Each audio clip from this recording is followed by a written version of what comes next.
us into a brief breathing exercise to help remind us the importance of breathing. And so we can firsthand experience how this very simple technique can help us calm our mind and in turn help us be more productive. So Miss Carla, I will give you the platform. Good morning, everyone. It is a pleasure to be here with you all this morning.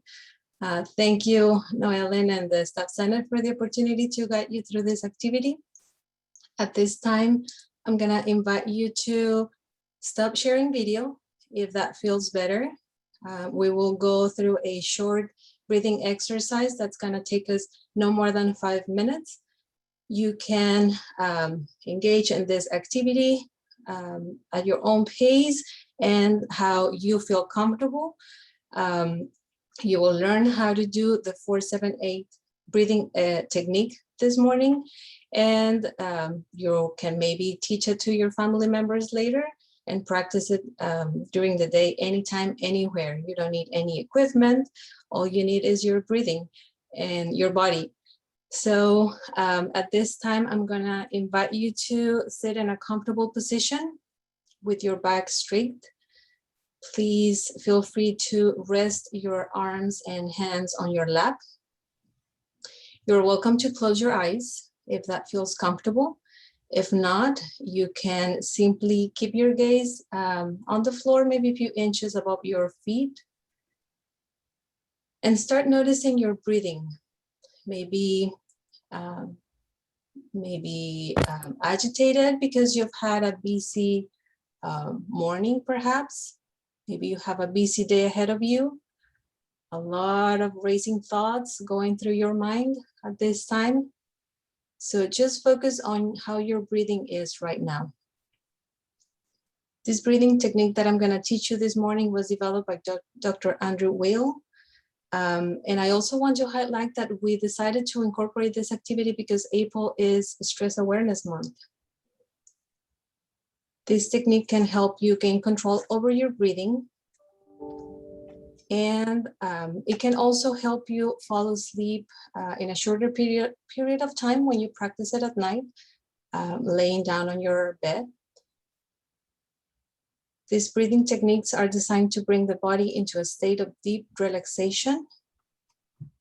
And when we do that, when we practice specific patterns that involve holding our breath, allow our body to replenish its oxygen. So that's always something good for our muscles and our body in general.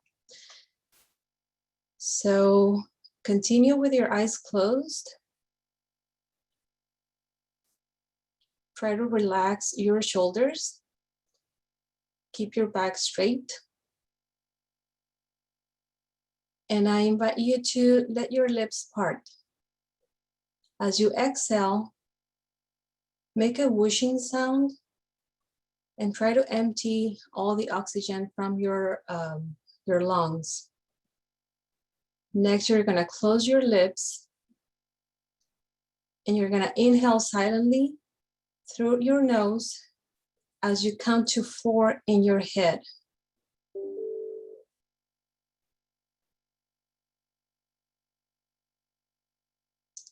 Then for 7 seconds, hold your breath.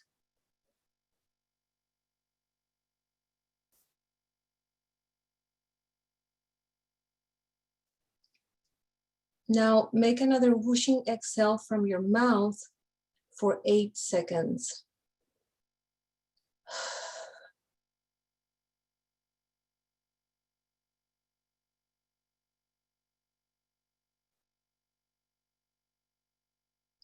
We're gonna try this one more time. Inhale silently through your nose as you count to 4 in your head.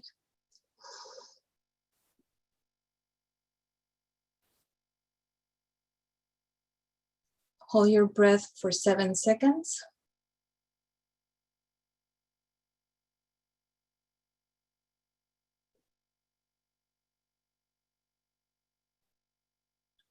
And exhale through your mouth, making a whooshing sound for the next 8 seconds.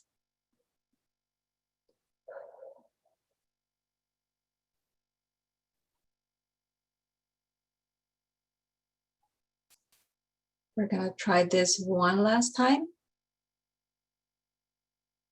Inhale through your nose and you count to 4.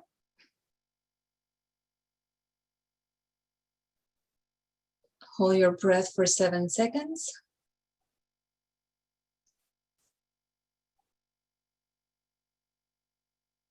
And exhale through your mouth in a count to 8.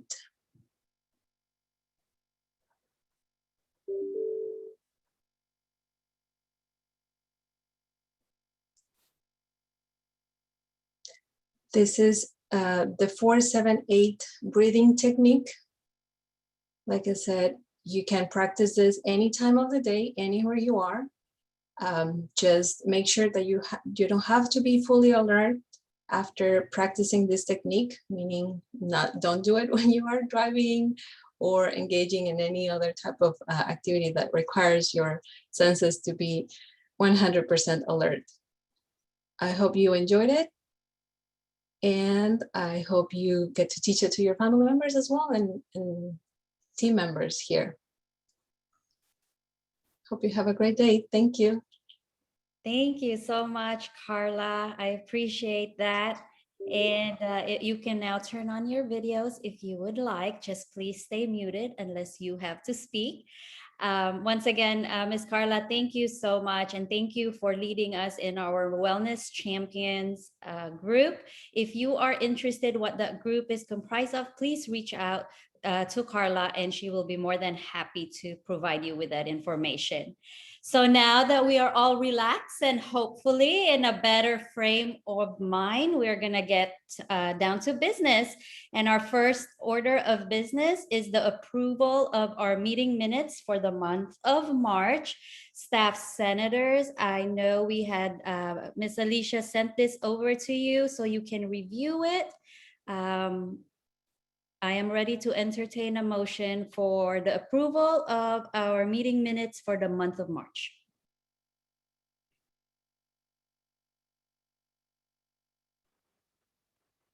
The month of March. Was that you, Matthew? Yeah. Okay, Matthew moves to approve the meeting minutes for the month of March. Anybody second? I'll second. That was Teresa.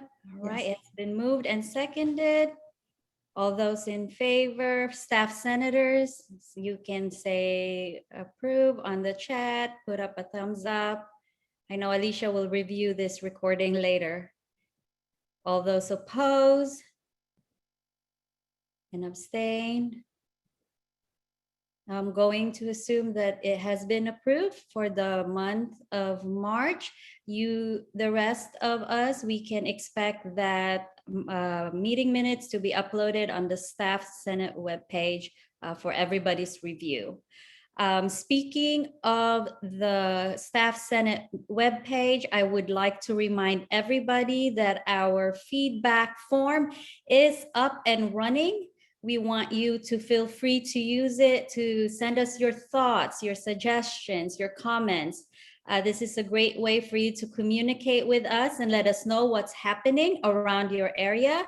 The form is anonymous. However, if you would like for us to contact you back, there is an option for you to give us your contact information. So once again, go to the Staff Senate webpage. There is a feedback form that is up and running, and we would love to hear from each one of you.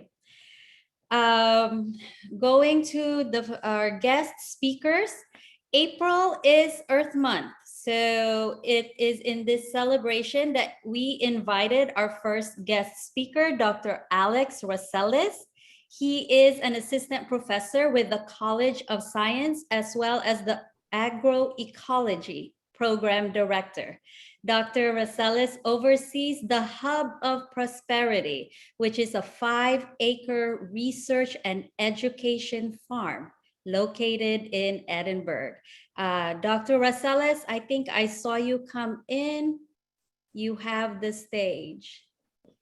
Okay, and then Noellen, as long as we can share a presentation, right? I think you've given us privileges to share screen.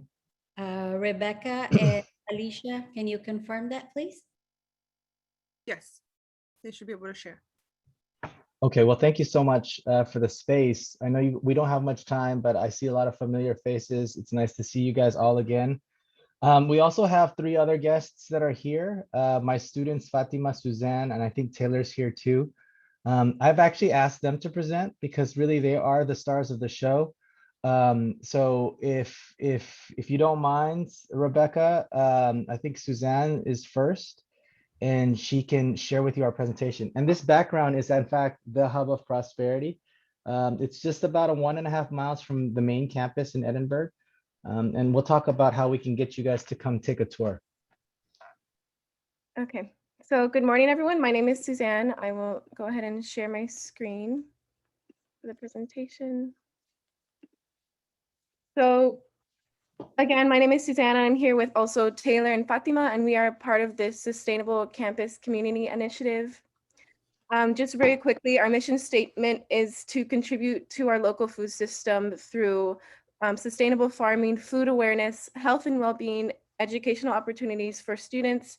And we do this through inclusive outreach, on-campus farmers markets, and different types of workshops. A little bit of background about us.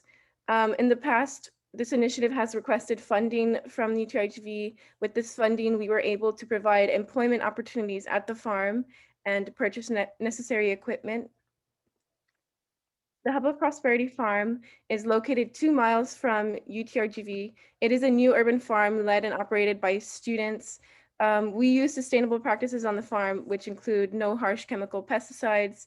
We also do minimal tilling and soil disruption, and we also include drip irrigation, and we utilize composting on the farm. At the Hub of Prosperity Farm, we currently have about 1 acre in production, and we plan to expand to 2 within the next year. And some vegetable production at the farm, some successful vegetables have been herbs like basil and cilantro, different types of lettuces, different varieties of tomatoes, which you can see here. We have also done onions and peppers and kale, celery. We also have squash and cucumbers, different strawberries and edible flowers. On a weekly basis, we have student employees at the farm. We host volunteers, we plant crops of rose, we weed and maintain the plots by hand, we turn compost piles, and then we also start our seedlings in the greenhouse at campus, and then we also harvest when the produce is ready.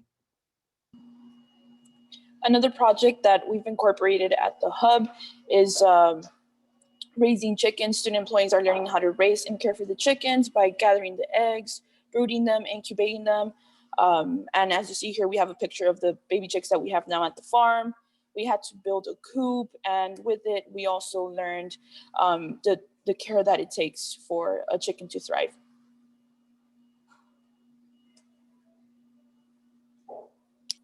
So at the Hub, we work on different types of infrastructure projects, and these help us increase our food production potential.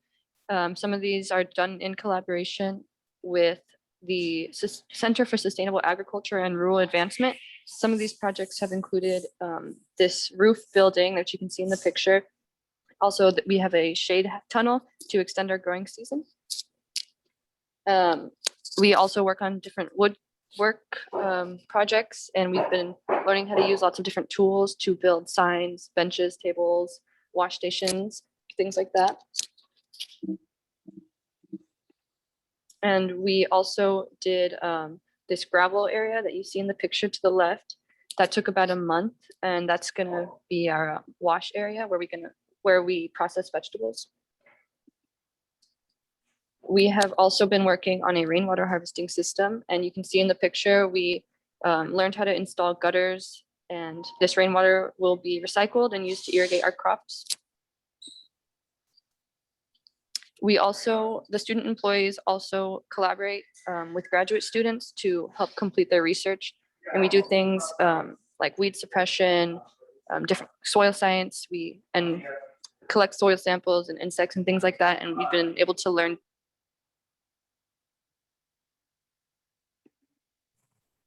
So we also host farmers markets with all the produce that we get from the farm. In the past, we did our markets on campus in person, but through the pandemic, we had to move online. So we have pickup dates and we have an online market. And here we are putting some produce in the bags for the customers to come by and pick up that produce. For the farmers markets, our student employees design the flyers, we advertise, we collect inventory and list that produce on our website. We also set up the market right in front of the hub for anyone who passes by as well to come by and purchase some goods. And at the end of the day, we track all our profits.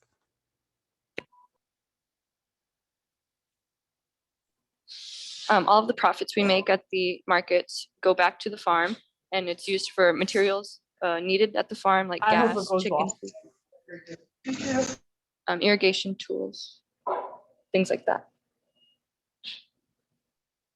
A little bit on outreach. As you guys know, we've had many catastrophic events this past year. Our efforts have continued despite numerous hindering obstacles. We have adapted to a global pandemic, a hurricane in the summer, and a historic record-breaking freeze. And in terms of COVID, we have taken serious precautions according to the CDC and our university policies. So we also donate some of our excess produce to the First United Methodist Church food pantry, as well as the UTRGV food pantry at times. And these donations have included over 140 pounds of cabbage, many bundles of kale and collard greens. And we have also facilitated a donation of over 500 pounds of avocados to those food pantries. At the Hub of Prosperity Farm, we've had over 90 volunteers in just our first year of operation. Many courses at UTRGV are also now tapping into the Hub as opportunities for learning. This includes the School of Medicine, the College of Science, and the College of Business. Specifically with the Sustainable Agriculture course, we have had numerous student volunteers. And this photo, this is the class being taken outside. And volunteers just help with the weeding and maintaining our plots. We're going to talk about the lasting effects of the Sustainable Campus Community Initiative. So overall, we've been able to hire 7 student employees through the last year. We have been trained in basic construction, farm planning, fruit tree care, soil health practices, irrigation, and use of tools and farm implements. We have also learned how to advertise. We've practiced our marketing skills, hands-on problem solving, budgeting, local food policy, sustainable food system challenges, and coordinating farmers markets.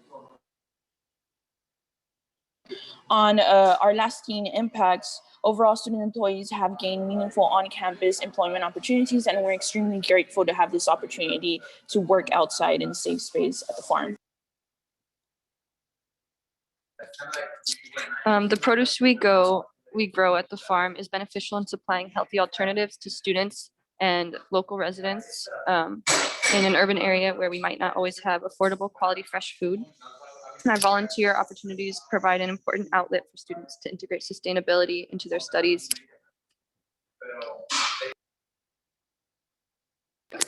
Through the SCCI, students have guaranteed beneficial employment opportunities, and volunteers gain valuable hands-on experience working on a local farm. And graduate students and local farmers also benefit from help with research. What this means for us, from a health perspective, the campus community will benefit from local, organic, seasonal produce. Our work will impact not only the campus community, but the Rio Grande Valley as a whole, with sustainability and progressive policies at its core. So our work has been recognized in numerous outlets highlighting the Hub of Prosperity. This includes features on UTRGV TV, the Rider newspaper, and Pulse magazine. Also, different student organizations have been helping us, like the Environmental Awareness Club. And we are also featured on the Office of Sustainability and their webpage, as well as the Engagement, Recognition, and Wellness webpage, and also the agroecology program. Our work has also been highlighted in the Rio Grande Guardian and the Channel 5 News. And this publicity documents the tremendous impact that students have had in the community. our legacy, expanding our efforts. We believe that we have built something worth the investment of UTRGV as it follows our mission to transform the Rio Grande Valley, the Americas, and the world. And we also think we are one of the most impactful sustainability initiatives at UTRGV currently, and we are also the first of its kind. We are one of the few initiatives that hit as every aspect of the UTRGV mission, which include an accessible educational environment that promotes student success, research, creative works, health and well-being, community engagement, and last but not least, sustainable development. And this photo on the right is our cauliflower crops that we harvested. And in the end, we want to thank you for playing a role in shaping a better community for our campus. And we'd also like to invite you, everyone here, to the Hub of Prosperity Farm. We can coordinate some kind of tour. So, because it's different when you see it in person versus through this presentation. Yeah, thank you. And any questions? Yeah, and with that, I'd like to just see if we can coordinate with you all a visit, maybe even this season. We are, you know, right in the thick of the spring season. It's going to be pretty hot here soon. So I'd like to just put it on the agenda for you guys to discuss a day that we can host you and the staff over there. You know, ideally, this would be different times where we could kind of go there and visit. But there's different options as things kind of change in terms of COVID.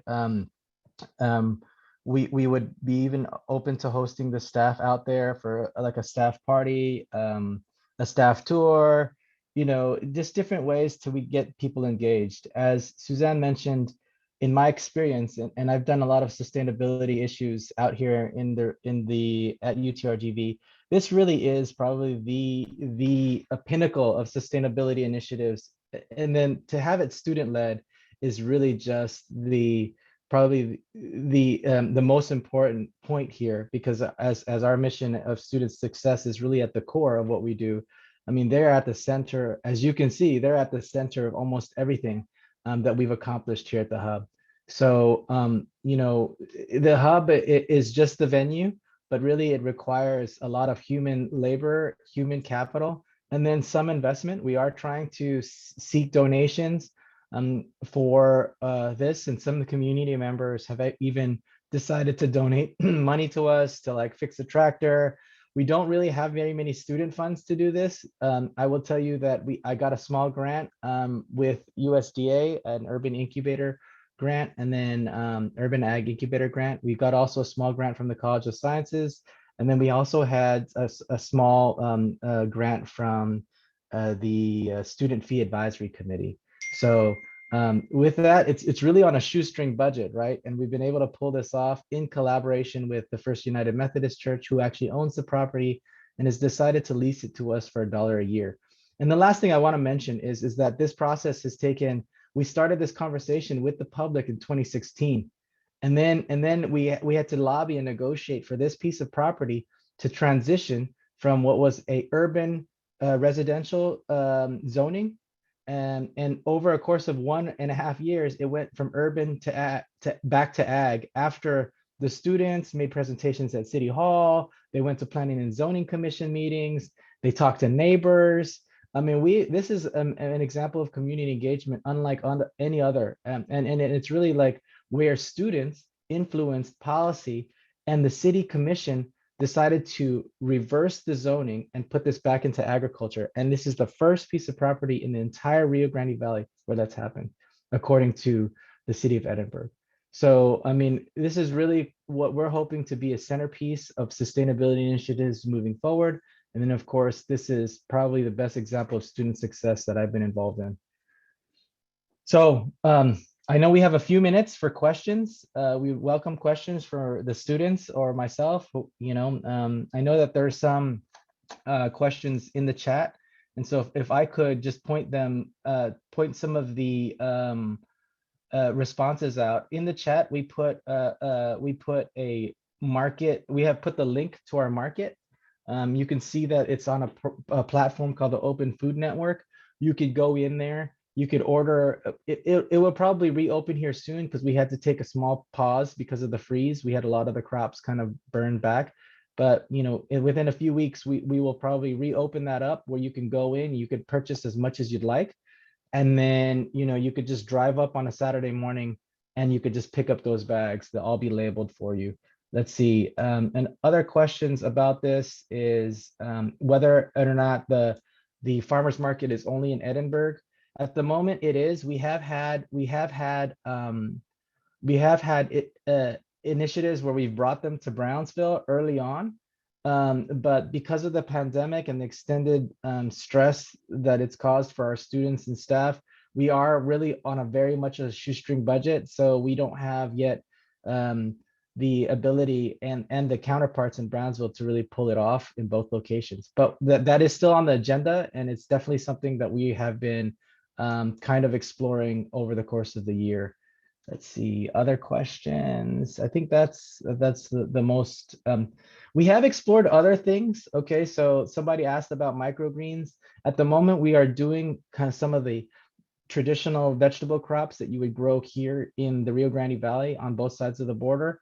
We have been trying other crops, we have a new cold storage facility that you can see in the very background. There's like a little container where, it looks like a shipping container. Well, we worked on it with a local farmer helped us, and we converted part of that to cold storage facility, which is a temperature controlled facility. We are looking for different grants to do controlled environment ag, like indoor type stuff, indoor aquaponics or indoor hydroponics, some things like controlled environment, microgreens, which require really a controlled environment. But at the moment, we're just all outside. Everything is outside, and so let's see. The question about the program for high school students, can they volunteer? We do have a volunteer day. It's usually on Saturdays. We had people from the community come. Because this is a facility which we share with the First United Methodist Church. We do have a memorandum of understanding with them through the university, which was signed in 2017, long time ago, long before all of the success, which states that we can host students there of all and staff, and then other community members kind of come under the purview of the kind of church, who are really excited as well about what we do and what we're doing. And we actually do have kind of these planning meetings with them on a regular basis about how to envision this space and how it changes over the next 10 years. So, we do welcome opportunities to host communities out there. Suzanne just posted our current volunteer hours on the screen. And this is the times where paid student staff are out at the hub. You are welcome to stop by anytime during those times. You could just kind of ask around, and the students, they recognize others, and so they'll probably walk up to you. And we do ask that you adhere to the university's COVID-19 guidelines. Everyone still wears a mask. We still practice social distancing, as you can see here in the background. But it is a great opportunity to just be outside, be healthy, and then we will probably compensate you for your labor. You could just take a handful of kale, you could take a handful of celery, cilantro. You could walk away with a really nice salad and lunch, and then you can come and feed the chickens. It's just a really great experience. Thank you so much, Dr. Rosales, Suzanne, Taylor, and Fatima. You had opened our eyes and our minds to the hub of prosperity. And I think it's just so cool that we can say that our university has a farm. And so we are very grateful for the work that you continue to do there. And I know that most of us have plans to come and visit and see how we can contribute to your success.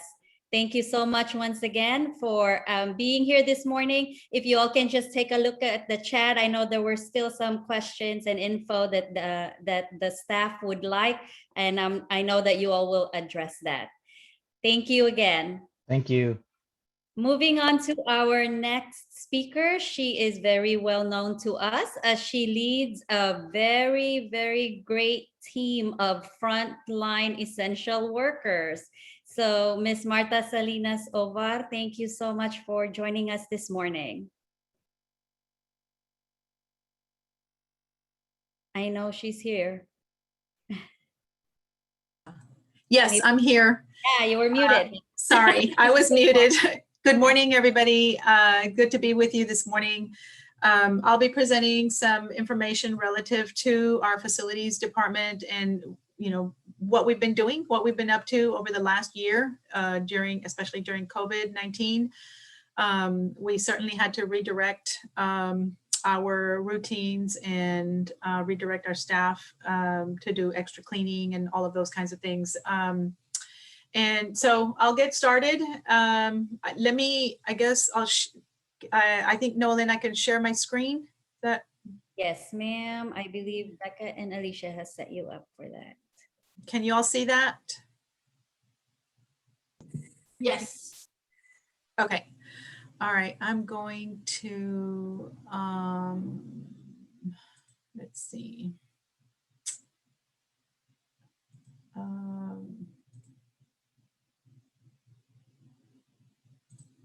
Okay, all right, so this morning,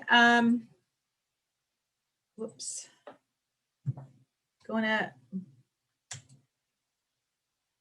it's not moving. What happened? I apologize, hold on one second. I'm not sure why it's not. Is it your PowerPoint? Yes, Okay. it is the PowerPoint, but I don't know why it's not. Maybe you just need to stop share for now and restart your PowerPoint. Okay. Let me try it again. Yeah.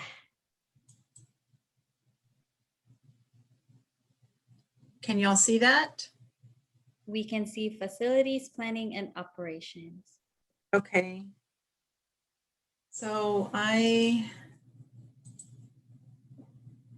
resume. You may need to reach. There it goes. There you go. Okay, can y'all see that now? Yes, ma'am. Okay, great. So topics that we'll be covering this morning are going to be on COVID-19, obviously, unexpected events, our facilities maintenance, our grounds maintenance, and I'm just threw in some planning and construction projects just to give everybody an update as to where we are, what we've been up to for the last year. COVID-19, it's among us, obviously, and you know, we've had to alter our work schedules. Social distancing was incorporated into our daily work habits. Use of masks, obviously, everybody is using a mask in our daily routine. We have a heightened use of hand washing and sanitizers everywhere. Some departments are meeting now, department meetings are being held outdoors or in open areas. You know, we have large groups in our maintenance crews and our custodial crews, and where they used to be able to meet in our large break room, now those meetings are oftentimes held outside, just, you know, outdoors with kind of everybody spread out in a circle. And daily requests and new processes, service and or operations have also changed. We started off with setting up testing sites, as you all know. We set up tents in Edinburgh, Mercedes, Harlingen, and Brownsville locations. We've provided power, air conditioning. As far as air conditioning goes, it's, you know, they're outdoor areas. And so we've provided, working together with Richard Costello's department, we've set up some portable AC units just to keep the air blowing, especially for the hot summer months. We provide hand washing stations and for the staff that are working there, and we provide ice daily for the test samples so that they can be kept cold. This is an example of what we've done in one of the bioneurosciences building behind the health affairs facility. We had to build a ramp just to make it handicap accessible in case we had any type of patients that were going in there who were wheelchair bound or had other type of accessibility issues. Um, so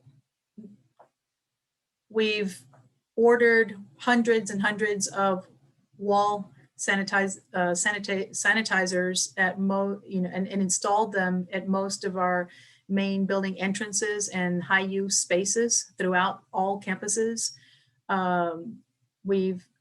Some of the ones you see at the top are wall mounted, and those in the bottom are like on a stand like a pole that they come as a standing unit.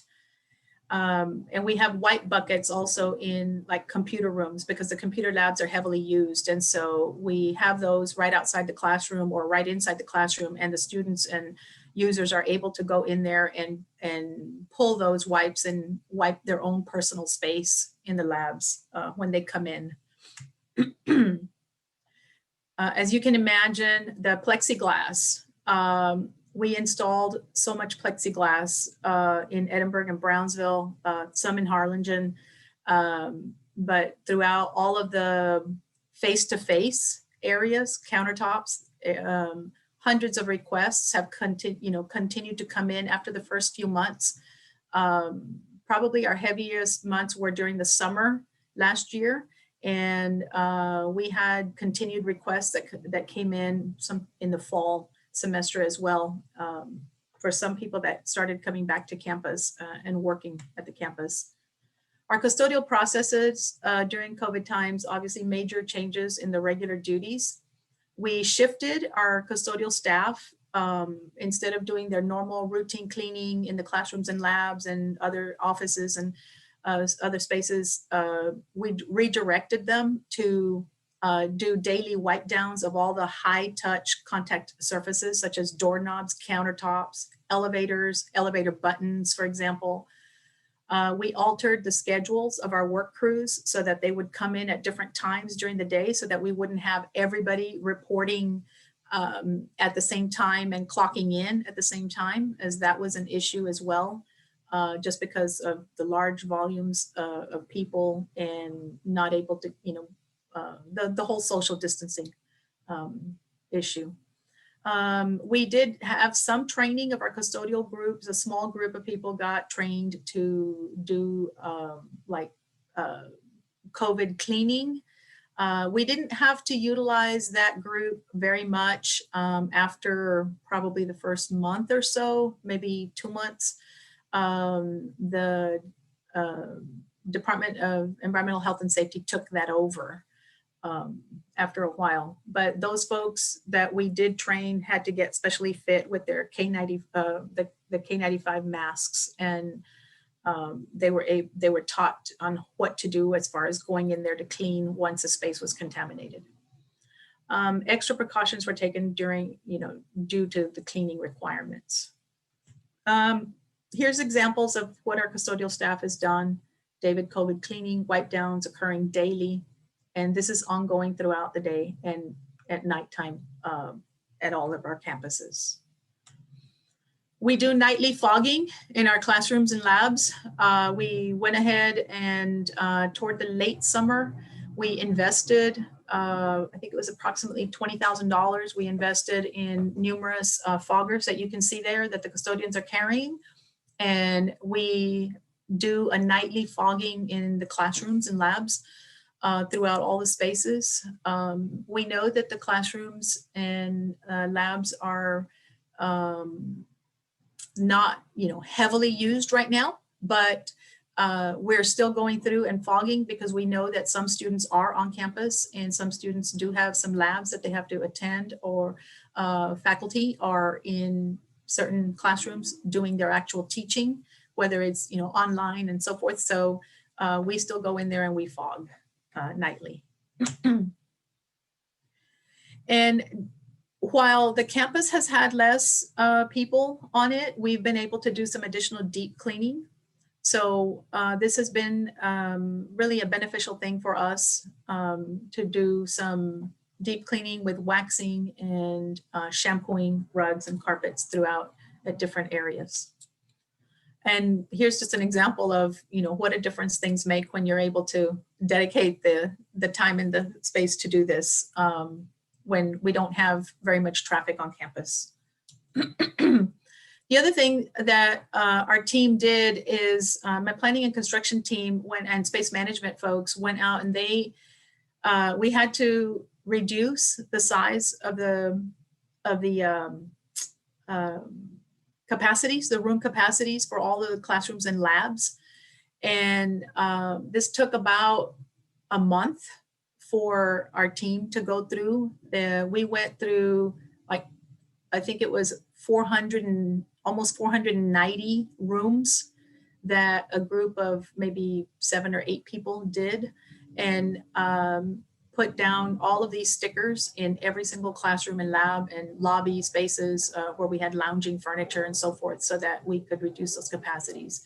We came up with all of those numbers and we shared all of that information with the registrar's office so that they could input that information into Ad Astra for the fall semester, so that they would know what the capacities were. And all of this was done as well for classrooms and labs in the School of Medicine as well. So first came COVID, then came the vaccines, right? And so with the vaccines, we still have altered work schedules. We still have social distancing in our daily work habits. We're still enforcing the use of masks. We're still, have high use of hand washing and or sanitizer stations. We're still holding meetings remotely or outside or in open areas. And we're still currently maintaining the tent testing sites. As you know, we have numerous vaccine sites at different locations that are operating on alternating days of the week. Here's an example of what we set up in Edinburgh. The vaccine sites in Edinburgh are, this is one in Edinburgh, but we have a small setup in Mercedes and Harlingen as well at our employee clinic, and also in Brownsville, we're at the BINAB building. Distributing vaccines. So we provided more plexiglass there, provided power, obviously air conditioning is in this building, providing ice daily or as a schedule requires. And then we're providing extra custodial services for these areas. Utility reduction initiatives done during COVID. This is, we were tasked last summer because we had very few people on the campus. We were tasked to try to reduce our utility costs by approximately 10 or 15%. So our team initiated a program for the entire university. We looked at building set points and we moved them from unoccupied mode where we could do that. And the buildings that were not on the building automation system were adjusted manually. Our chilled water temperatures were raised in those buildings that we had few to no occupants. In some of our, like in that example, probably some of our, maybe our administrative buildings where we had like most everybody was working remotely. Water heaters at non-essential areas were turned off, and lights were being turned off in rooms that are not being used. And our trash dumpster pickups have also been altered because we don't have nearly as much trash on the campus. And here's some of our staff that is working on the building automation units and systems to be able to raise temperatures in the areas where we can, and looking at overall, I think we had probably a cost avoidance of approximately $650,000 last year. And can you believe that this, just the trash alone is saving us approximately $50,000 in not having the city come through and pick up trash on the normal schedule. And then expect the unexpected. We had Hurricane Hannah last summer. And, with that, we've been inundated with work going on the campuses, mainly Edinburgh, obviously, and also off-campus facilities such as our University Financial Services building had some damage, and our CES building off campus, which sustained really the majority of the damage. And that building is still unoccupied today. We're almost done, but part of the work that took place in our buildings on the campus was our custodians had to go in and dry up carpets in numerous locations. We had to replace a lot of ceiling tiles. We had to be available to open doors daily and on the weekends for the contractors, and having to inspect the work that they do. And we still have a weekly 7:30 a.m. Thursday morning meeting with UT System Risk Management Office and with the insurance adjuster. Every Thursday, we've been meeting since the start of September last year. And this hurricane occurred at the end of July, I think it was toward the end of July, and it took us about a month to wrap our heads around all of it. And the total loss is approximately, I think, like 12 to 14 million. Contractor that we hired is BMS CAT. They're a national contractor who specialize in this type of work. And we're replacing the roof at the CES building completely because that was the hurricane created a hole in the roof, and the building sustained a lot of water damage. So that is almost done. And then came the Winter Storm Uri in February that caused more damage. And we're dealing with that now. We estimated approximately about, I think, $650,000 to $700,000 of damage. A lot of that is with the landscaping and the loss of landscaping, and including trees and shrubs at all three campus locations. So we're working on some of those repairs now. For those of you that may be wondering why a lot of the dead landscaping is still around, it's because UT System and the insurance adjuster specifically requested that we not remove anything. One of the first things I asked my team to do was to take photographs of everything. They want to see what the losses are, and they will actually be here next week on campus. So we'll be giving them a tour of those areas. But they asked us to wait on the landscaping for about 60 to 90 days to see what landscaping will come back. And then once they take a look at everything, then we're going to look at what has completely died and what needs to be replaced. We have trimmed some items just to see if they're going to come back. Facilities maintenance. So while we've been, I guess, on the campuses at a reduced capacity, our staff has also had an opportunity to kind of just clean up some areas. Physical plant in Edinburgh has needed some repairs and just some general cleanup. We restriped the parking lot in the back just to better organize all of our fleet maintenance area. We cleaned up the dock area that was heavily occupied with a lot of millwork that had been taken out from various projects. And we've created some additional enclosed storage areas. Hard to believe, but we've also, look at these elevators. The left picture is the old one. The new is on the right. And we've been upgrading elevators. We got some funding from Mr. Anderson to upgrade at least one of the elevators right now at the library. And this was a perfect time to do it because we've had very little traffic. And we're just repairing and replacing antiquated equipment where we can. We've been trying to beautify the campus as well. A little change goes a long way. The picture on the right is the old, what this was. And so picture on the left is the new. We removed these bushes that were not doing very, very well. And we've extended the area. We've added some benches so that people have an easier way to walk around that.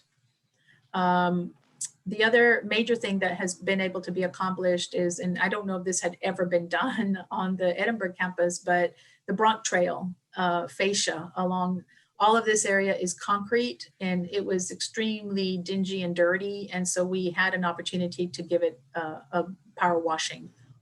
And so it's made a big difference. Another area too, for example, near the student academic building, the Stack Center, is that we had an old pump system here for irrigation. pump that had been abandoned for years, and the whole concrete support area or box was still there. But so we just demolished it and removed it to try to beautify that space. Baseball field, same thing. With the hurricane, we had some flooding inside the baseball field offices, and so we've built a little stem wall around that area so that we could try to divert the water away from that. It's not going to completely eliminate it, but it will certainly divert. In a heavy rain, it'll divert the water, the majority of the water out of there. And then on the Brownsville campus, we've done some small projects with this one, which I'll show in a minute, the golf cart and walking trail sidewalk project here, and they're building some additional ramps on this other one.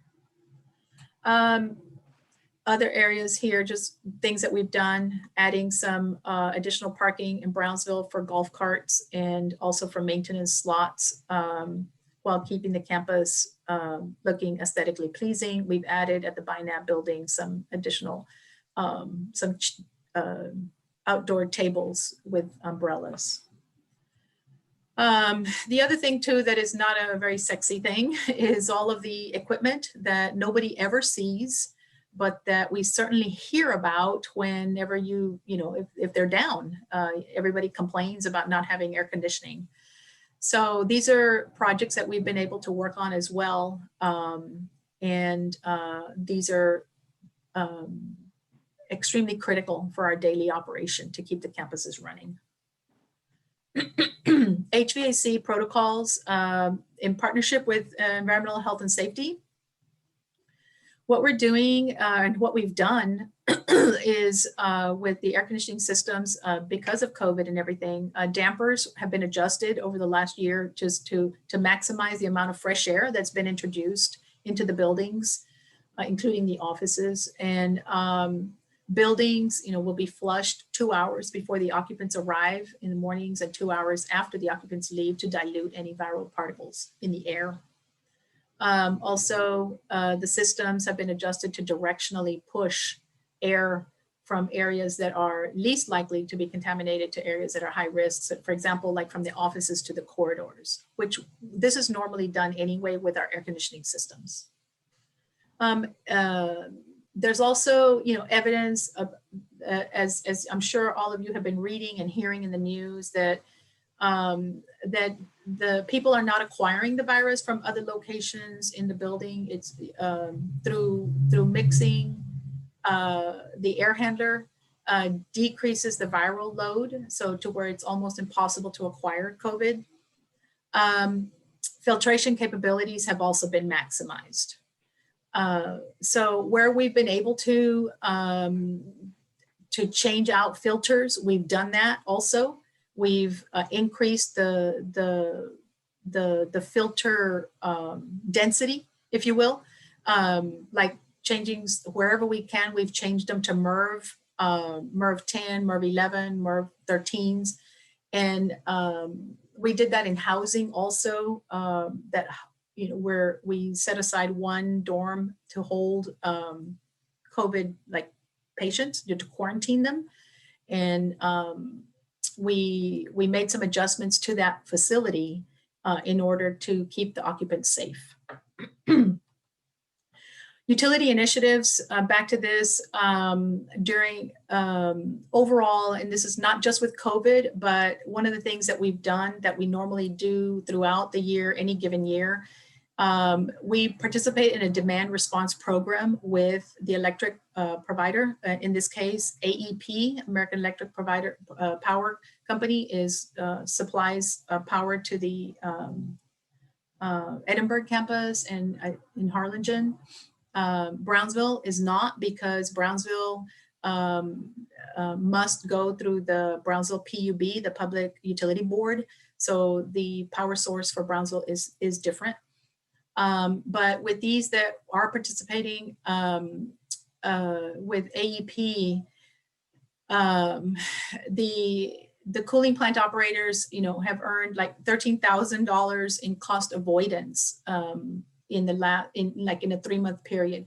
What we do with the demand response program is that AEP asks us to shed power.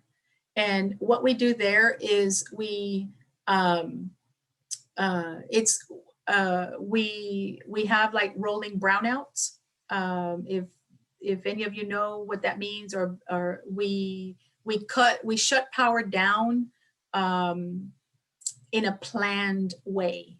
So it's not just the power company coming in and cutting off without notifying us. Because we're such a high user and a large entity, we plan for that with advance notice from the power company, and we participate in that, and we're able to see large amounts of savings in dollars and basically cost avoidance in our utility bills. Grounds maintenance. We're doing tree trimming and greening the campus again certainly after the storm in February. We're doing things like, just taking the picture on the left was the old version. We're just adding mulch to these and then providing some landscaping to beautify some areas. Same thing here. This is in front of the Learning Assistance Center area. We had some old, very, very, very old landscaping that really wasn't growing much anymore. So we updated this area and provided some river rock and curbs, and provided some new grass and new landscaping. Same thing here. We just added mulch, and this is a winter image, but in the summer, for those of you who are familiar with this space, it looks really nice when it's full of shade. Planning and construction projects. We've been working on a lighting upgrade project over the last year. We received some money we had some money from UT System.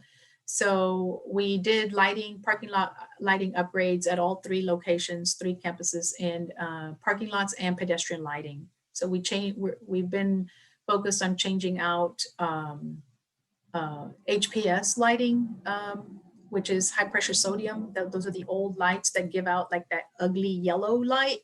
And we've been changing everything to LEDs. And this will also help us with our utility initiatives in cost saving measures. Here's just another example of the heads. In some cases, we're keeping poles where we're able to and just changing out the heads. And in other areas, we're changing out the entire pole. We're also doing some interior lighting upgrades where we can. And another project that we worked on was the Rio Bank offices. Our executive offices moved, as some of you may know. We're occupying the entire 5th floor with governmental affairs, community relations, institutional advancement, and strategic analysis and institutional reporting, and legal affairs are all on the 5th floor. And then we're occupying a portion of the 6th floor for the president's office and the deputy president's office, and EVP of Finance Administration is there, as well as Maggie Hinojosa, Strategic Enrollment. Her office is there as well, and a couple of other offices. Whoops, I'm sorry. Let me go back. Here's just a couple of photos of the 5th floor. We have one of the department rooms, conference rooms here shown, and then the break room for the 5th floor. And then here is some offices, the 6th floor conference room, the 5th floor large multipurpose room, and the 6th floor reception area. Another project is the golf cart and hike and bike trail. This is the Brownsville campus. I showed you an earlier photo of the sidewalk project where we've added sidewalks in certain portions of the campus. This was a small project. So just to provide additional areas for the eVolt eVolt golf carts to go through, that is basically that replaced the shuttle service. And the goal here is to try to have the golf carts stay away from the core of the campus. Just because we have, under normal times, we have a lot of students trafficking through the campus. Edinburgh campus, we have not started this one yet. This project is partially and mostly really funded through a grant that the Parking and Transportation Department received. And so they're in the process of finalizing all of the paperwork that they require for it. I think it's through TxDOT. And once they finalize that, this summer we'll be implementing this one for Edinburgh. Here's another project that is virtually finished. We re-roofed the Health and PE building, HPE 1 building in Edinburgh. It was in dire need of replacement. And so this project should be finished in about 2 weeks. We're also doing another grant through Parking and Transportation, mostly grant funded, is 3 large bus canopy locations, Harlingen, Brownsville, and Edinburgh. These are in the planning stages, and we hope to start construction this summer. So that's the goal. So be on the lookout for these that will be starting this summer. And this is an example of what the large canopies will look like. These are renderings. They're all going to be the same for all 3 campuses. We're also in Brownsville looking at providing an expansion to the BINAB building to try to consolidate and move the kinesiology department there for their offices and try to get them out of some of the leased space. This is not going to replace like gymnasium space, or it's not going to have high ceilings or large. We're trying to build a large open area, but it's not meant to replace their large like activity open gym. For that, the space, the department will still have to use Garza Gym for now, and or if the TSC Rec Center is available, we would like to try to use that for them as well. We had some funding left over on this project, and so some of this will be funded through the remaining funding, and the rest of it will be through like local funding or RFS funding. Another project that we're working on is in Brownsville is St. Joseph Academy. We have a lease with St. Joseph now, and this is the location here. We're leasing this facility from them. So we're in the process of planning this one out now and are getting ready to move the testing center and the Language Institute that are currently located at Resaca Plaza off campus. And so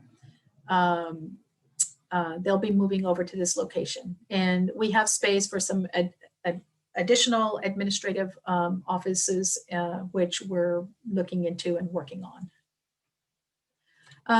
Brownsville, also the third piece that is currently housed at Resaca Plaza is the part of governmental relations, which is the Entrepreneurship and Commercialization Center. We're working on a project through the Brownsville Community Improvement Corporation, the BCIC. They've offered up this space, and they're going to remodel this facility. It was in planning, and I believe they're about to start construction if they haven't already. It's downtown Brownsville, and when the space is ready, then this department will be moving in there. We're also looking at doing just some enhancements to the courtyard at the BMSLC. This one I think is about to kick off as well. If it hasn't already started, it's about to. This will be another very short project. We're looking at providing just some additional punched metal panels here. This is on the music wing. So we're just trying to add a little color and do some enhancement. And back here, we're looking at building in a stage for that area and providing some power and things so that we can have some more outdoor space for people to hang out at, or even hold a small event or something. And this is like a little trellis area that's amongst the trees. And we're looking at a water feature, adding a water fountain into that space. In Edinburgh, we're looking at expanding the parking lot E16. It's currently that it's a rudimentary parking lot that is currently by the baseball field, as some of you may know of that, but we're looking at a larger project, and conceptually, this is what we're looking at, but we don't know if we're going to have funding to do all of this at this point in time. And so it might be just maybe half of this. It will all depend on how much we can afford to really build it out and provide the proper parking lot lighting and landscaping and so forth all around it. We've also, over the last year, we've been working on an athletics master plan since Chase Conk joined us in August of 19. We recommended to Mr. Anderson that we look at really creating an athletics master plan just to collectively look at all of their needs. And so we kicked that off early last year. I think it was in January of 2020. And we started working with PBK Sports out of Houston, and they have some local offices here in McAllen as well. And so over the last year, we just really delved into looking at their needs. And Chase has been great to work with to really look at focusing on all of the needs that they have. So this just shows you some things that we were looking at here for the field house in expanding, potentially expanding the field house, looking at expanding tennis courts, soccer and track field, baseball repairs, and potentially for future, after all, this is a master plan looking at potentially football, like football operations, as some of you may have heard. Here's just a close-up of these images. Field house, we'd look at, creating a whole area toward the front, houses a new lobby area, which it desperately needs, potentially a practice gym.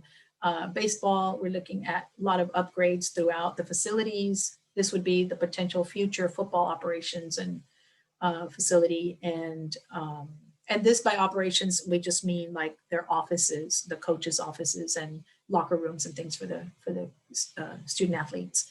Soccer and track, looking at permanent facilities to replace the portable buildings that are currently there. This has been in the master plan from the time that we did the initial soccer and track project with PBK as well. And tennis courts, we're looking at trying to expand and provide some spectator seating. Others that we're looking at are golf, like we have a partnership with McAllen, with the city of McAllen now, and to utilize their golf, what do you call it, the hitting range. And so we're looking at trying to build a small facility there as well. And the quad on the Edinburgh campus, here's the Liberal Arts South building, and here is the newer interdisciplinary engineering building. We had some funding left over on this project as well, and so I requested from UT System to allow us to do some drainage, desperately needed some drainage in this area and to tie it in like with this project. And so with the remaining funds, we're going to look at doing some underground drainage in these areas here, as well as some surface drainage in these areas here. So we're totally going to revamp the quad area and enhance it with landscaping and drainage. And these are some images of what we're looking at doing in that area. This is looking north toward those historic oaks that are in front of the health affairs buildings. So some of it would be stepped up, and it's just going to be a very gradual step areas and landscape areas. This is a view south toward the Student Union. So here's the Student Union building in the background, and we're going to build in like a stage for performances. I know the Student Union uses these spaces a lot for their as a venue for events that they have. And eventually too, we're gonna, like a phase 2 of this is to provide a large structure here, like a like kind of like an open type mesh structure that would just be a big almost like a sombria that like UTSA has, similar to that, not exactly designed a little differently, but for people to hang out. And then this is a view toward the middle area where the circle, where it'll just be landscaped and trees around it. And this is an example of the structures that I'm talking about. These structures are not included in the project currently, but we hope to be able to build those as a phase 2 in about another year or 2 after this project is done. This is a view toward the west, northwest. ITT, as many of you may know, governmental relations and university advancement moved out. And so we're remodeling this to repurpose the facility to consolidate student advisement. And so they'll all be housed in this area. And this is just an image of where we are right now with construction. We're making a few changes and adding more. So they're going to move out of Southwick. And then in Southwick, I apologize for the floor plans are not the greatest here, but we have a group of offices in Southwick, and we're going to look at going back to creating a more private office setting area to move health and human performance out of HPE 1 and into Southwick. And then HPE 1 would be turned over to athletics so that we can consolidate athletics as well, because athletics currently has some of their groups in Portables and at Lamar. And so we're going to move their training, strength and conditioning area back here again. And at the HPE 2, we're looking at converting about 2 of the racquetball courts into classrooms and lab space for HHP. And we're looking at also providing a facelift to the gymnasium that's in HPE 2. So what can we expect? What can you expect when you return to campus this summer or this fall? Unless, the university protocols change, or until they change, continue. We're going to continue with our custodial cleaning as we've done for the last year. We're going to continue with fogging and the wipe downs. We're continuing with sanitizers and hand wipes and buildings. All of that will remain. Water fountains will remain closed, but the bottle fillers will remain open so that people can fill their bottles of water. And what can you do? We just ask that you continue wearing your mask, you wash your hands, practice good hygiene, be aware of your surroundings, respect others around you, and respect university protocols for continued campus safety. So one last thing I want to mention is that Abraham Hernandez, my executive director for campus facilities operations, has joined us this morning too, in case there's any questions as well for either him or myself. So thank you very much.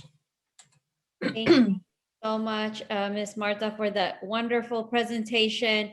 It truly shows that you all have been working hard. It hasn't stopped for you and your team, and I don't think it will ever stop in the near future. We would entertain one question. If anybody has a question for Ms. Marta or Mr. Abraham. I saw one question in the chat. Okay, go ahead, Matthew. That was asking if we have a timeline to reorganizing to 3-foot distances for students. I'm not sure. I can't remember who asked it, but I remember seeing it when it first came in. If we, what now? If we... What the timeline would be to have students to a 3-foot social distance as opposed to 6 foot. Okay, the 3-foot distance, social distancing that you all have been hearing about in the news is really referencing K-12 settings, public schools. It does not pertain to universities. In university setting, we're all adults. So the 3-foot distance is not specific to higher ed. Wonderful. It is specific to K-12. Thank you, Ms. Martha. Anything else? One thing I'd like to mention just real quick is that as we're, if we're planning through the summer to ready for the fall semester, if we're going to be coming back in person for the fall semester with our students, my space management and my planning team will certainly be going back to all of the 490 classrooms or 486 classrooms and labs and spaces to go back and rearrange all the furniture, remove the stickers and papers as far as with the do not sit and that kind of thing. Unless we're told otherwise, that all of that has to stay in place. I think the plan right now is to go back and reestablish the standard classroom layouts. And so we'd probably be doing that maybe around July so that we have that ready for the first day of class.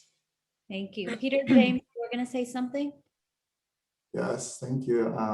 Great, awesome presentation, Martha. It's always great to see the new developments that are coming through. I'll also be reaching out to you just in regard to some of the UT System Employee Advisory Council campus safety work that's being discussed and done right now. But the one question I had was whether you can speak to the new structures that have been placed on different areas around campus.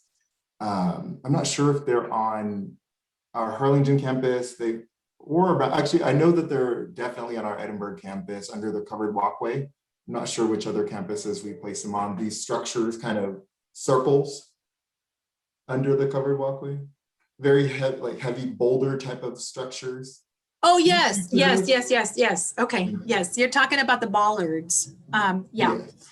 they're concrete bollards. We also, there's a lot of other projects that we've done that I did not cover here today. And so I apologize, but I'd probably spend 2 hours if we covered every single thing that we're working on.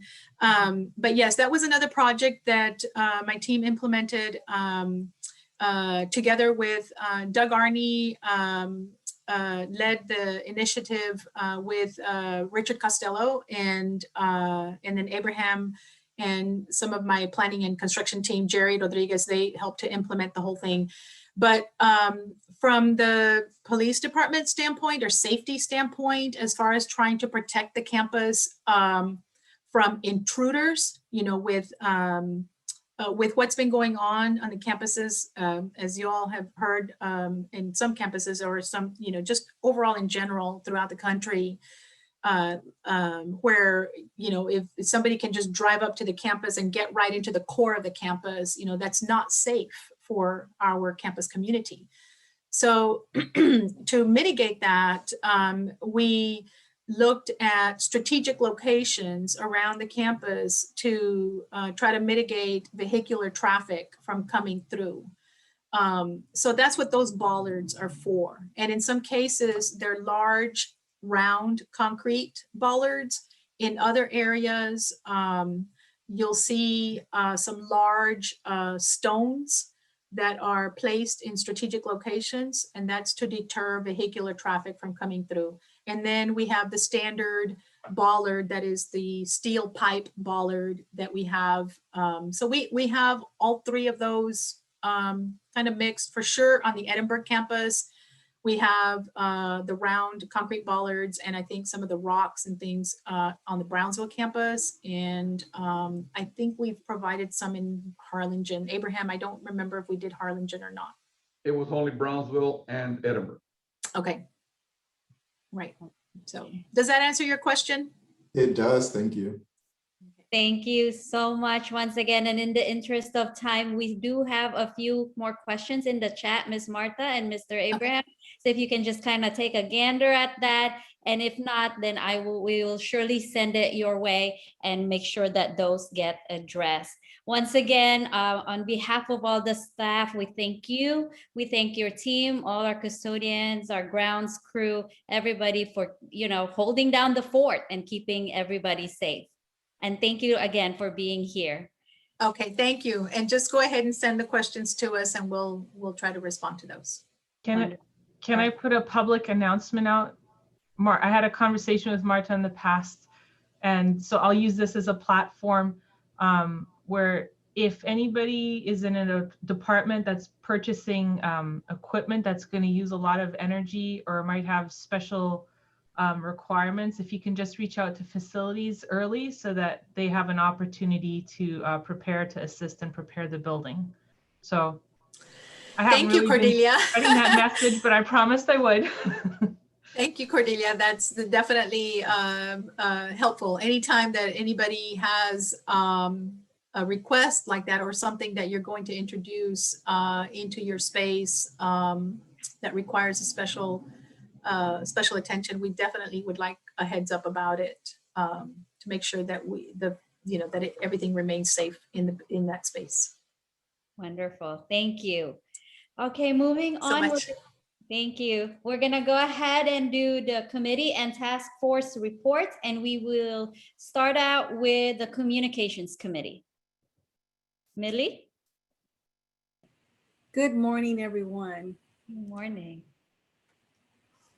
Our updates for our committee is Meet Your Staff Senators event. We hosted our first virtual Meet Your Staff Senators event on Wednesday, March 31st. We would like to thank all the staff who were able to attend, as well as our staff senators, James Espinosa and his team, Stephen Morales and Raul Sainz for their assistance, and the communications committee for leading this event. Also, a big congratulations to the Division of Research, Graduate Studies, and New Program Development, who had the most constituents in attendance for this event. And also, as part of our program, we hosted a game activity, and we would like to congratulate our winners, Teresa Villarreal, Laura Ramos, and Stephanie Villarreal. Now, if you were not able to attend this event, we will be hosting our next virtual Meet Your Staff Senators on Wednesday, April the 28th, and we will be promoting this event by email and our social media platforms. So we hope you can join us. Our next project that we've been working on is our Staff Senators Senate Spotlight project. The Staff Senate Spotlight project is a project spearheaded by the Staff Senate Communications Committee that provides the opportunity for our Vaquero colleagues to get to know their staff senators about their service and dedication to UTRGV. We would like to congratulate our staff Senate Madam President, Ms. Noelen Yasso, as she was featured in the Staff Senate Spotlight in the month of March. We also would like to give a congratulations to our Senator Nick Deverly and Senator Kevin Garza, as they are being featured in the Staff Senate Spotlight in the month of April. Right now we have Nick Deverly that's being featured, and we'll be having soon Senator Kevin Garza for this month of April. Thank you. Thank you very much, Ms. Millie. I'm gonna call on Caitlin for updates on the Elections and Constitution Committee. Thank you, Madam President. Thank you everyone for joining us today. We have a brief update after our reading of constitutional amendments was approved by our senators. We are going to be working with campus partners to get those to our staff for general voting. And additionally, we are starting to lay the groundwork for this year's elections. So more details to come in future meetings. Thank you, ma'am. Next up, we've got Ms. Karen Dorado chairing our feedback committee. Good morning, everybody. Hope you're doing great this morning. As you may know, the feedback committee helped develop a survey to get feedback from our employees about their experience with Employee Appreciation Week. So we'd like to thank everybody who participated in the survey. We'd like to share that we received 175 responses, both from employees who participated and others who didn't participate. We were able to receive valuable insight from both groups about how we can help enhance our employee appreciation efforts in the future. We reviewed the information and have developed the findings and recommendations summary, which we will be presented to and reviewed by Staff Senate during closed session for review and next steps. So that's the update that we have on Employee Appreciation Week on the survey. And then we've also received and are following up on other pieces of feedback shared with Staff Senate. These items are currently in exploratory phase, and we will share more in the next few meetings. And lastly, we'd just like to encourage you to submit your feedback, suggestions, ideas regarding resources, processes, and initiatives that promote staff employee success in the workplace. And you can do that by reaching out to your staff senators, or you can use the feedback form that's on our Staff Senate website. Thank you. Thank you, Karen. Next up, we've got Mrs. Claudia Dole Morrison for our Staff Success Committee updates. Good morning, everyone. Can you hear me? Yes, we can. Thank you for being here with us. Our committee met recently. The main discussion was to move what we're going to move forward with the next events in the following months. We will continue looking for partnering with different departments in our university to find opportunities to get staff engaged in great activities that we have in campus. As you can see after Dr. Rosselli's presentations and prior presenters, such as Campus Food Security Initiatives, there are wonderful initiatives in our university. Making the staff aware and promote participations in these activities is one of the purpose of our committee. So please be aware that we will be looking on planning a calendar of events that we can have during the year. The plan is to include well-being training, activities, personal and professional development. Returning back to campus also might allow us to feel more connected and more engaged, even maintaining the safety protocols. So we are planning to include, some activities that might be at some point of time face-to-face, and we can feel a little bit more connected. I also want to let you know that our committee will be delivering the swags for the employees that have participating in the different events and activities with our Staff Senate. Time and location for Edinburgh, Brownsville, and Harlingen will be provided via email for these participants that won the prizes.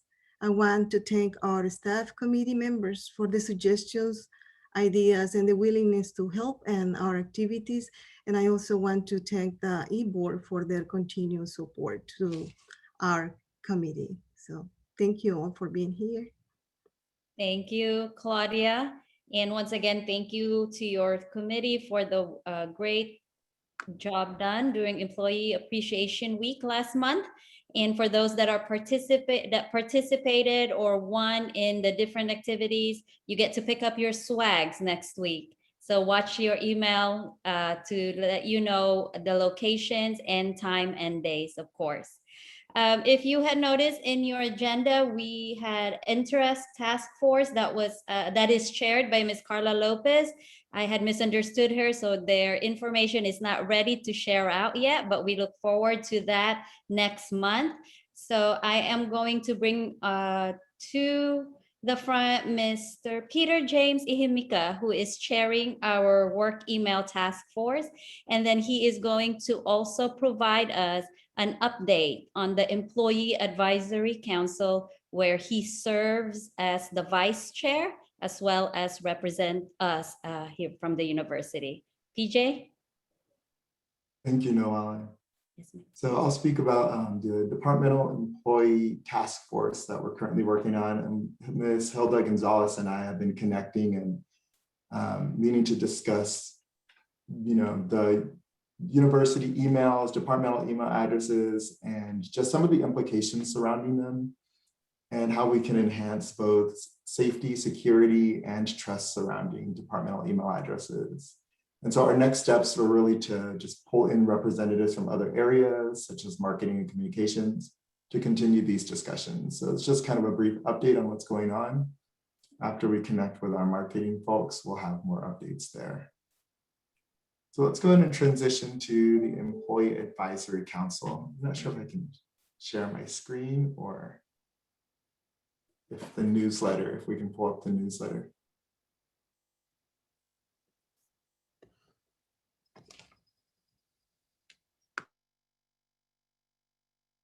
I'm pulling up the newsletter. Sure thing, no problem. Yes. Thank you, it's great. Okay, so the Employee Advisory Council, just for those who may not be familiar with what that is. So just like we have Staff Senate here at UT-RGV, and each UT system institution has their own staff council. The Employee Advisory Council is the UT system council where representatives from each UT system institution serve as an advisory body for staff across the UT system. And so here at UT-RGV, I serve as one of your representatives along with Ms. Carla Lopez and Ms. Rebecca Sepulveda. So your Staff Senate past president serves as our alternate. So on the left-hand side, you'll see, the UT system, EAC Executive Council, and we have the chair, Naima Shashi from MD Anderson. There I am next. And then we have Judy Jacobs from UT Health Houston and Elisa Cuellar from UT San Antonio. So just to kind of give an overview of the different topics that were covered, it was a very great meeting. We met this past March. Sorry, if we can go a little bit higher, I'm sorry.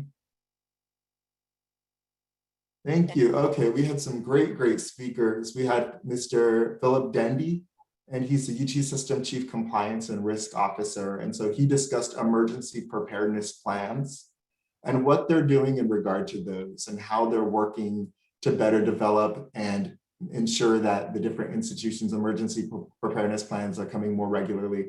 One of our committees within the UT system EAC is campus safety. And that committee is developing requests to the Board of Regents. And one of those requests that's currently being developed is to ask for a UT system wide rule that states that emergency preparedness plans, all types of emergency preparedness plans, be reviewed annually. So then that way we have a hurricane preparedness, tornado preparedness, active shooter, all of those, pandemic response, so that they're reviewed annually and we're not in a situation where, something, where we're having to respond in a way that we didn't expect to. Mr. Patrick Durbin also joined him, our Associate Director for Risk Control. And so they talked a lot about, just the preliminary plans they have to enhance our business continuity plans and to keep that moving forward. Our next presentation was from the UT System Director of Police, Michael Heidingsfield. It was just a really outstanding presentation. We talked about a lot of things, from the pandemic to, terrorist attacks, active shooter, sexual assault, and Title IX. There were a lot of different topics that came up. One that we focused in on a little bit more was the civil unrest and the response to the George Floyd incident and the other various incidents that were happening over the summer and that have continued to happen and were happening prior to that. And Dr. Heidingsfield has an open letter also, so that note right there, we'll send this out to everybody and you can take a moment to read the open letter. It was a very heartfelt letter, very good letter. And just for context of who he is, he serves as the Director of Police. So he oversees our UT system police all across. If we don't know that, when we have our campus police at our campus, they're actually UT system police. So they serve the entire UT system. And he serves as the director of the entire police force.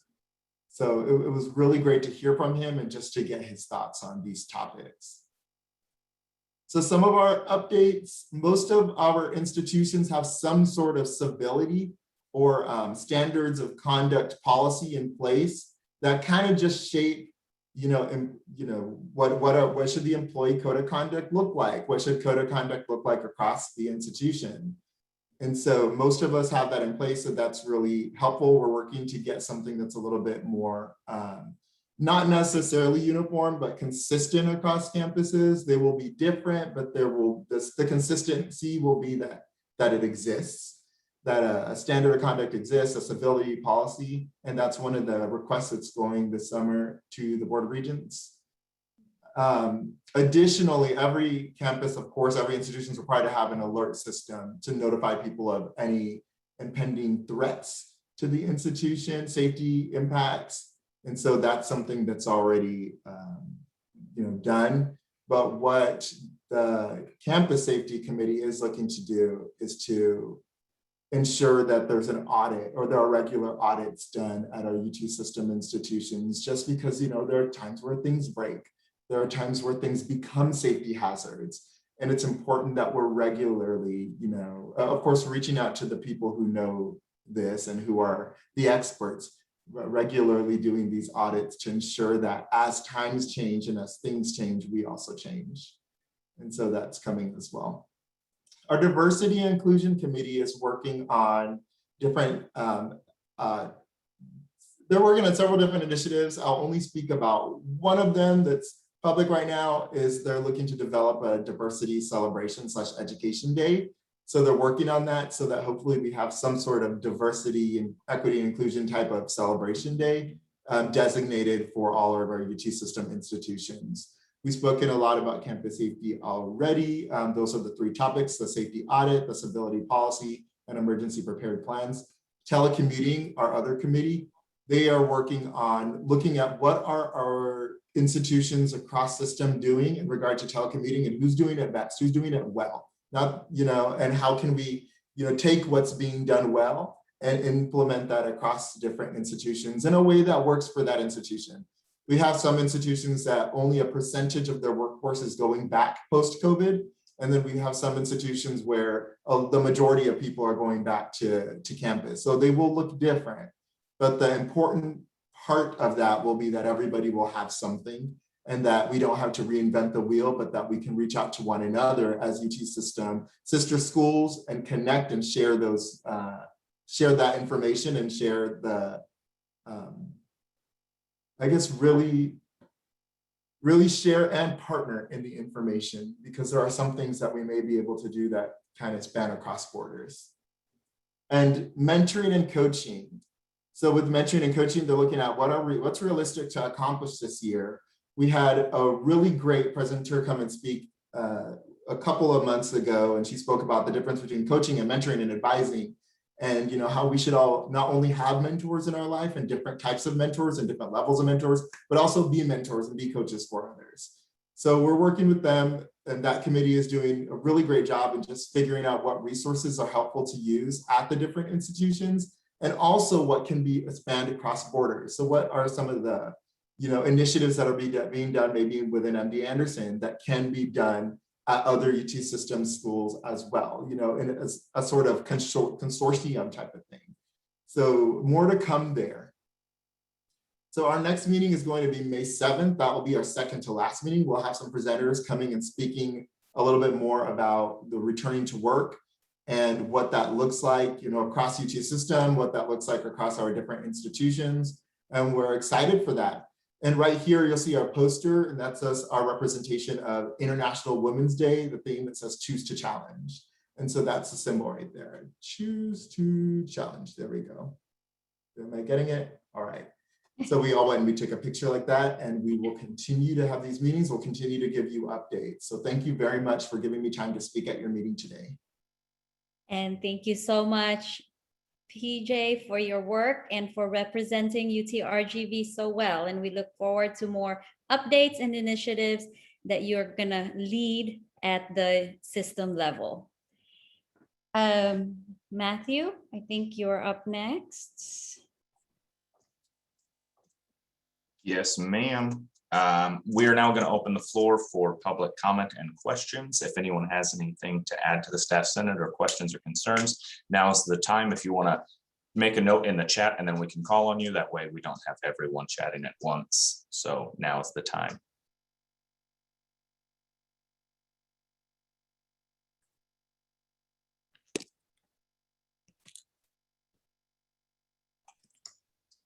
All right, I'm not seeing any questions or comments from the public at this They're time. very shy, They're Matthew. shy. So I'm gonna go ahead. I think Carlos is still in here. Can you tell us more about the upcoming baseball game, Carlos? Hi, good morning. Good morning. So just thank you for everyone.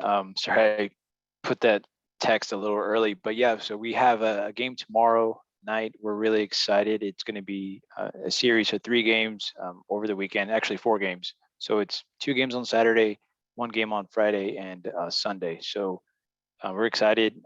Sodexo is working with us. They're, like I said, we're still doing a happy hour before every game, $5 craft beer and $1 popcorn. So cost-effective way to get the family out.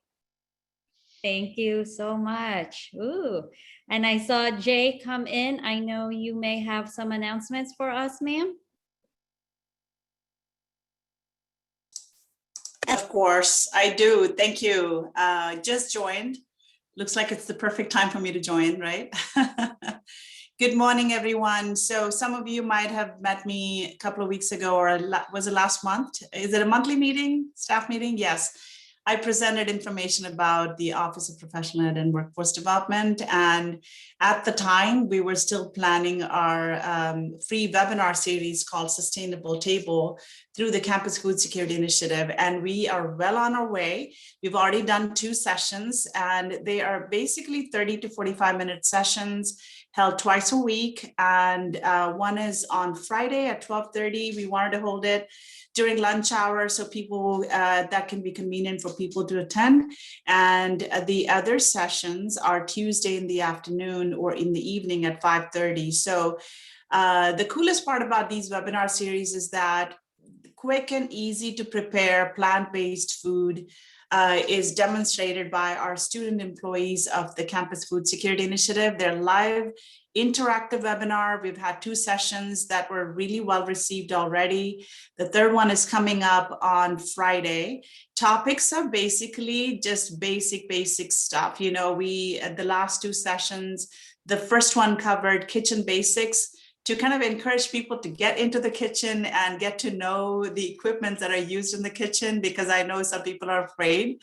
And the second one focused a lot on healthy snacks. They were demonstrated. And the other cool part about these sessions is that we also have special guests every session, community partners, community agencies, organizations, or on-campus organizations or departments that really contribute to sustainable food systems in our region. That is the other added value of attending these sessions. The next one's coming up, as I said, on Friday. Do you want me to go ahead and flash the link to the registration? Yes, please, if you can put that in the chat. Sure. And let me do that. We would love for our staff members to be present. And in case you miss it, we do put it on our YouTube channel as well, that people can attend or watch at their leisure. And those are, let me just share that as well. This is just one of the session that had just been completed. I'm posting it here as well. And just so that I kind of share a little bit more about the Campus Food Security Initiative, it was started last year in April in the thick of the pandemic, just to be able to support fresh produce and plant-based meals. We held Friday markets every Friday from 10 to 12. Some of you might have attended, some of you might have experienced it. It really gave people an opportunity to just get out in a safe environment, walk away with a bag full of fresh produce, and then also single serving type of plant-based meals that were freshly prepared by our Campus Food Security Initiative's food preparation team. And this year, our focus is more on educating the larger community, not just our campus community, and building a really strong network of partners that are also working hard to build the sustainable food systems in our valley. And I know that we had a presentation by the Sustainable Campus Community Initiative earlier in the meeting today, and we have supported their activities as well last year. And we're looking forward to partnering with them again to kind of build a stronger network on campus as well. So I'll keep it short. Any questions? Like I said, our mission, the Campus Food Security Initiative's mission is to address food insecurity. But the way we go about doing that is by fostering healthy eating habits and also creating easy access to locally grown, locally sourced, fresh produce, and plant-based products. That's pretty much in a nutshell. Thank you so much for the opportunity. Hope I didn't take too much time. But if anyone has any questions, I can answer as well. Thank you so much. Thank you so much, Ms. J. Anybody else? Any more public comment or questions? Announcements? Hearing none, I will entertain a motion to adjourn general meeting. Oh, I think we have Masi. Hold on. Masi, okay, unmute. No, just Okay, there you go.